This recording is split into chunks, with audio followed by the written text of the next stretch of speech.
બધાને મારો બાપ બધાના પેટ ભરે છે અને આપણે જે જોઈએ ને બધું જનાવરને જોઈએ છે, હવા ને ખોરાક ને પાણી ને.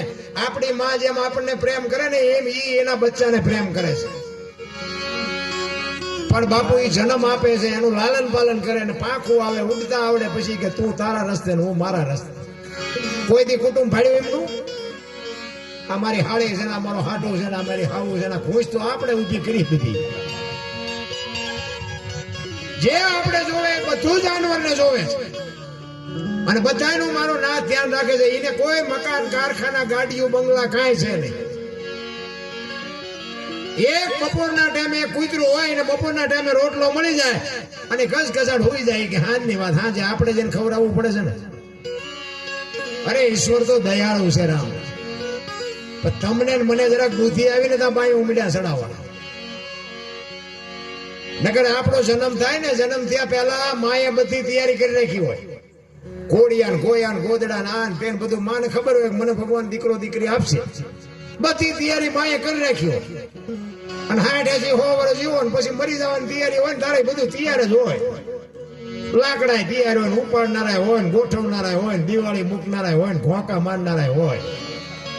પેલી છેલ્લી બે તૈયારી છે એટલી નહીં કરી રાખી હોય.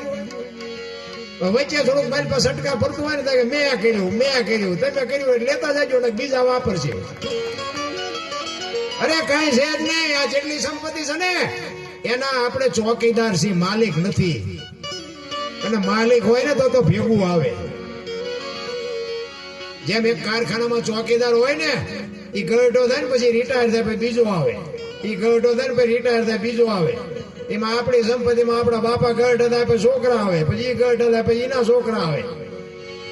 આ બધા ચોકીદાર છે, આ બધા નોકરીઓ છે, માલિક નથી. ઘણા એને કહેતા મારી પાસે 10 ગાડીઓ છે, 50 ગાડીઓ છે, જીસીબી છે. જાવ તો લેતા જજો ને કઈ બીજા ફેરવશે. ચોકીદાર કઈ વાતમાં છે નહીં રામ. માણસ જન્મે ને 1.5-2 કિલો નો હોય, 2.5 કિલો, 60 80 100 વર્ષ જીવે ને મરી જાય ને શમશાનમાં લઈને હળગાવી નાખો. રેખ્યા ભેળી કરીને ચોખ્ખો એટલે 2-2.5 કિલો થાય. વાતમાં કાંઈ છે નહીં, વચ્ચે ઠેકડા મારવાનું છે.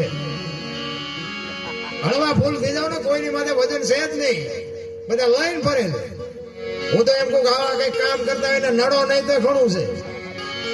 કરતા હોય ને કરવા દો ને તોય ભગવાન નોંધ કરે કે આ હારો માણસ આખી દુનિયામાં નડ્યો પણ આ હસવાઈ ગયો. હળવા ફૂલ એક સિકંદર બાપુ દિલ્હીની બજારમાં નીકળ્યો, 500 ઘોડાનો રસાલો નીકળ્યો ને, અને આમ જાતો તો આમ બજારમાં, અને આમ ફૂટપાથ ઉપર એક ફકીર હૂતો હતો. એટલે ફકીર ઉપર એની નજર ગઈ ને એટલે એ રસાલો આખો ઉભો રખાયો, મારે ઓલા ફકીર પાસે જવું છે. અને ફકીર એક ધોતડી પહેરેલી, પાણાનું ઓશીકું કરેલું, અને પગ ઉપર પગ ચડાવીને બીડી ટેકાવીને હૂતેલું. સિકંદરે અહીંયા જઈને કીધું, એ ફકીર તને મોજ આવે માગ, મને મોજ ના તોરા છૂટે છે, તું મોજ આવે માગ. એટલે ફકીરે આમ નજર કરીને કીધું કે મારે કઈ જોતું નથી, તમે જ્યાં જાતા ત્યાં જાઓ. સિકંદર ને પરસ્યો વળી ગયો. હું દિલ્હીનો સિકંદર, આજે દિલ્હીનું રાજ માગે તો રાજ લખી દઉં, પણ ભાઈડો મને કે કઈ જોતું નથી. એની કેવી મોજ કેવી છે. ઈ કે પણ હું દિલ્હીનો સિકંદર છું, ઈ કે કઈક માગ. ઈ કે મેં તમને પૂછ્યું તમે કોણ છો? હું તો અહીં સાઈડમાં, ઈ કે હું તો છું બેઠો બેઠો બીડી પીવું છું, તમને નડું છું. સિકંદર ને એમ તો કરે તારી ભલી થાય તારી, મારે મૂક્યાનો માર્ગ નથી તોય હું હજી હળીએ ચડ્યો છું, આને પહેરવા કપડા નથી બોલ તોય કે છે કે મારે કઈ જોતું નથી. પછી સિકંદર કહે છે કે હું આ દુનિયા છોડીને જાઉં ખુદાના દરબારમાં. તેથી દરબાર ખુદામાં કઈ જઈને કેવું છે કે આવતા જન્મમાં મને આવી મોત દેજે, આવી ફકીરી દેજે ને આવી મને મસ્તી દેજે. અને પછી જે ફકીર બોલો ને એ જીવનમાં ઉતારવા જવું છે. ઈ કે તમે શું કહો છો? ઈ કે આ દુનિયા છોડીને જાઓ ને તેથી ખુદાના દરબારમાં મારે કેવું છે કે આના જેવી મને મોજ ને આવી મને મસ્તી આપજે. એ ફકીર કે તમે કેદી મરો કેદી જાઓ અને ખુદાને હેરાન કરવા એના કરતા આઈન પર કૂતરો બેઠો છે ને આઈન પર તમે જમાવો, અત્યારે મોજ ચાલુ થઈ જાય, રસાલો જાવો તો લે આપણે પતે એવું છે. એ બધી વાતો થાય, મોજ તો કરવા વાળા કરે છે, આનંદ કરવા વાળા ઝૂંપડામાં આનંદ કરે છે અને રોવા વાળા બંગલામાં રોવે છે. મૂક્યાનો માર્ગ નથી ને પણ છોકરો આમ મોટું કરીને ખાવા બેન હોય, બૈરું આમ મોટું કરીને ખાવા દે. અને ભીખ માગીને બાપુ ઝૂંપડામાં લાવે ને ભાઈ એક થાળીમાં બધું આમથી થોડુંક ખીચડી લઈ આવે ને આમથી થોડોક રોટલો લઈ આવે બધું ભેગું બાપુ કરીને બધા ખાય છે ને ગરીબ ઝૂંપડામાં ઈ તોય આખી દુનિયાના માગેલા ભીખ માગેલી ખાય ને તોય આનંદ કરી કરતા ખાય છે. તો જીવનમાં માણા એક જ ભજન કરી શકે, માણા એક જ દાંત કાઢી શકે. દાંત તમે જોજો કોઈ જનાવર નો કાઢી શકે. અખતરો કરો એ કરી જોજો. તમારી ભેંસ હોય ને ભેંસ એને ખડબડ સારું ખવડાવ્યું હોય ખાણ પણ દીધું હોય ને એટલે રાજી થાય કે આજ મજા આવી, પણ દાંત નો કાઢી શકે. કૂતરું હોય કૂતરું એને આપણે સારું દૂધ પાક ને પૂરી બધું ખવડાવ્યું હોય ને પૂંછડી પટપટાવે દાંત કાઢી શકે. દાંત માણા એક જ કાઢી શકે, બાકી કોઈની તાકાત જ નથી. ભજન એ માણસ એક જ કરી શકે. અને ભજનના જેને છેડા આડ્યા ને એ દુનિયામાં બાપુ પૂજાઈ ગયા. જાનવર હોત પૂજાય છે. હળદીના ઘાટ ઉપર રાણા પ્રતાપનો ઘોડો પૂજાય છે. સતાધારમાં પાડો પૂજાય છે. કચ્છમાં દાદા મેકરણનો કૂતરો ને ગધાડો પૂજાય છે. જમરાળામાં ભેંસ પૂજાય છે. આપણું પાડો છે સારું ન બોલે આ માણાના અવતારમાં આપણે કથાડા કરતા બે જ ન કહેવાય. અરે સમયની બલિહારી છે મારા રામ મહાપુરુષોએ તમને મને કીધું કે કાંઈક કરો. એક ઘડી આથી મેં પુણ્યાત તુલસી સંગત સાદગી કટે કોટી અપરાધ 24 કલાકમાં કાંઈક કરો. ગંગા સતીએ બાપુ શ્વાસાનો હિસાબ માર્યો. 21,600 શ્વાસા થાય. તમારા મારા શ્વાસા છે ચાલુ ક્યારે થયા? અને શ્વાસાનો હિસાબ બાપુ ગંગા સતીએ પરફેક્ટ કરી નાખ્યો. 1 મિનિટના 15, 1 કલાકના 900, 12 કલાકના 10,800, 24 કલાકના 21,600 થાય. જેને ગણવા એને ગણી જોજો. આ ગંગા સતીનો પરફેક્ટ હિસાબ. એટલે એને કીધું કે બોલે એ બીજો નહીં, પરમેશ્વર છે પોતે. અકલ મઠા અવળા મથે બહાર જઈને ગોતે. આ શ્વાસા હાલે છે ઈ છે શું? તમે હુઈ ગયા હોય ને તમારી માથે તેની હેરું વયો જાય ને તોય તમને ખબર ન રહે. શ્વાસા તો ચાલુ જ હોય છે. કોણ હાકે? તોય હજી ગોતે છે. હરિદ્વાર વાળા કે દ્વારકા જવું, સોમનાથ વાળા કે પાવાગઢ જવું, સાચું ચાશે કઈ મેળ નથી પડે એવું. હું તો એક જ વાત કરું કે એક રોડ ઉપર કોઈ જુવાન દીકરી હાલી જતી હોય, કોઈ લોકો લફંગો માણા એનું બાવડું પકડે અને દીકરી રાયડું પાડે અને ખેતરમાં કોઈ ખેડૂ નાકા વાળતો હોય, પાણી વાળતો હોય, એ રાયડું સાંભળે જાય પાવડો લઈને આવે ને 2 પાવડા નાખીને દીકરીને છોડાવે.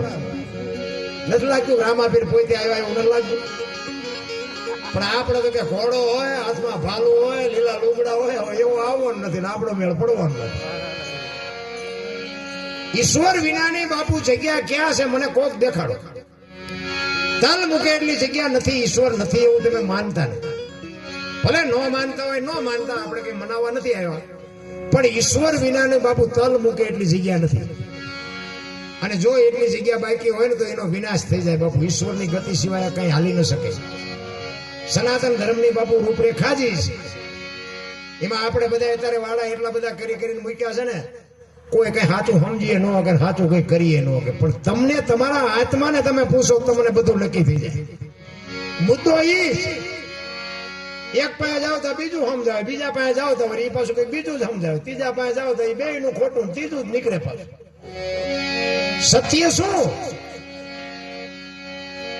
માણસને જો ઉપયોગ ન થતો હોય, માણસ માણા નડવાનું કામ કરે છે. લ્યો અત્યારે આપણે મોબાઈલ ખોલો ને તો આપણા ટાંટિયા તાણતા હોય. લ્યો શું કરવું? એટલે બાબુ રામદેવજી બાપાએ ભજન જ્યાં જશે ને બાપુ વાતો પડી છે. એમને ભજન થાય નહીં કોઈ. મહાપુરુષોએ અનુભવ કરીને ક્યાં શું પડ્યું એનું પરફેક્ટ કરીને આપણને આપ્યું છે. રામદેવજી બાપા જયારે સોધામ ગયા ને, એમના માસીન દીકરા ભાઈ હરભુજી, અને એમને કીધેલું કે હું તમને મળ્યા સિવાય જઈશ નહીં. અને સમય સંજોગ અનુસાર 2 જણા મળી ન શક્યા અને રામદેવજી બાપાને જવાનો સમય થઈ ગયો. અને એમને એમના કુટુંબને ભેળો કરીને કીધું કે હવે મારો સમય થઈ ગયો, પણ મારે તમને એક વાત કરવી છે કે હું મારી સમાધિ લેવાઈ ગયા પછી બ્રહ્મા વિષ્ણુ મહેશ આવીને કદાચ કોઈ કહે ને તો મારી સમાધિ ખોલતા નહીં. અને આ 3જી પેઢીએ પીર થશે. આવું રામદેવજી બાપાએ પોતાના કુટુંબને બધાને ભેગા કરીને વાત કરી. કારણ કે એમને ખબર હતી કે મારે હરભુજીને મળવું પડશે અને મળ્યા પછી આ લોકોને શંકા જાગશે. એટલે અગાઉ ચેતવી દઉં, આ કોઈ દી દુકાન નહીં પડે અને 3જી પેઢીએ તમારામાં પીર થશે. ગમે એ કોઈ વાત કરે તમે સમાધિને ખોદતા નહીં. અને એ બધું કાર્ય પૂરું થયું. આ વાત ઉડતી ઉડતી હરભુજીના કાને પડી એટલે હરભુજી માનતા નથી. એ કઈ ખોટી વાત એ બને જ નહીં, કારણ કે એ તો વચનનો પાકો માણસ, એ મને મળ્યા સિવાયનો જાય જ નહીં. એ કે પણ અમે ન્યાજ હતા, એ કે વાત બધી બરોબર, પણ હું યાર રણુજા જાઉં અને પાકું કરું પછી હા ત્યાં સુધી ખોટી વાત.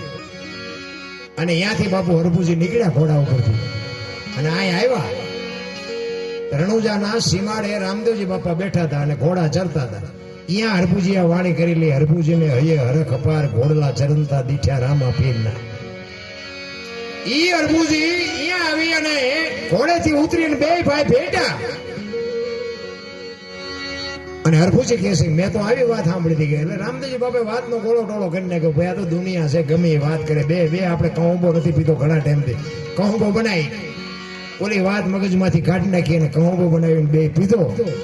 પછી સમાધિમાં મૂકેલી વસ્તુ રતન કટોરો, અમલની ડાબલી, વીરગેડીઓ અને પામરી, 4 વસ્તુ સમાધિમાં મૂકેલી હરભુજીને આપીને હરભુજીને કીધું કે તમે ગામમાં જાઓ. એ ગામમાં આવ્યા. 100 ડાયરો બાપુ બેઠો હતો અને બજાર વચ્ચે ઘોડા ઉપર બેહીને હરભુજી આવતા હતા. બધા ડાયરો વિચાર કરે ભાઈ જો ભાઈ વી ગયો ઘોડા ઉપર બેહીને આવે અને શરમ નહીં આવતી. અહીંયા આવીને કે હું બેઠા છો બધા. એ કે રામદેવજી બાપા વી ગયા 3 દી થયા ભલા મને. ઓલા કે પણ રામદેવજી બાપા મને અટાણે સીમાડે મળ્યા. એ કે આખું ગામ ખોટું તું વાંચો. અને પછી આ વસ્તુ બતાવી કે પણ આ મને અત્યારે રામદેવજી બાપાએ આ બધું મને અત્યારે આપ્યું. અને આમને શંકા જાગી. એ કે રામદેવજી બાપાને હાલો સમાધિ ખોદીને જોવું છે. આપણા જ નથી, આપણને સમજી ગયા. આખી દુનિયા સમજી કે આપણા જ આપણું લોહી પીવે છે. ત્યાં જઈને સમાધિ ખોદવાની તૈયારી કરી. આકાશવાણી થઈ કે મેં તમને હું કીધું તું, મેં તમને ના નહોતી પડી. એ કે હવે હું જઉં છું સૌરાષ્ટ્રમાં. પેલું પીરાણું આપણું ગેબીનાથ ને પાળિયાર. રામદેવજી બાપાનો અહીંયા જન્મ ભૂમિકા છે, બાકી નકરી રેતી ઉડે કઈ છે નહીં. જવા જેવું ખરું એકાદી વખત જાતા હોય જાજો, ના નથી પડતો. પણ રામદેવજી બાપા આવી આવ્યા. અને પછી હરભુજીને ખબર પડી કે હારું આ તો ખરેખર મને મળવા માટે આવ્યા હતા. પછી હરભુજી બાપુ બહુ રોયા. અરે મારા બાપ, એ કે તને મળવા માટે હવે મારે શું કરવું. એ કે આકાશવાણીથી કીધું હવે હું નહીં મળું, પણ મારી જોત ઉપર ભરોસો રાખજો. ચોખા ઘીની જોત, ગુગળનો ધૂપ અને હુકડીની પ્રસાદી, બીજું કઈ ઊંડું ઉતરતા નહીં. અને મારા નામના 5 ગાણા ગૌરાવજો. કોઈ પણ સ્વરૂપે હાજરી આપીશ. તમને ભરોસો હોય કે ન હોય, અમને ભરોસો છે કે અહીં ક્યાંક બેઠો હોય. એ રામદેવજી બાપાનો પ્રમાણ. એટલે હરભુજી કે છે, શું કે છે?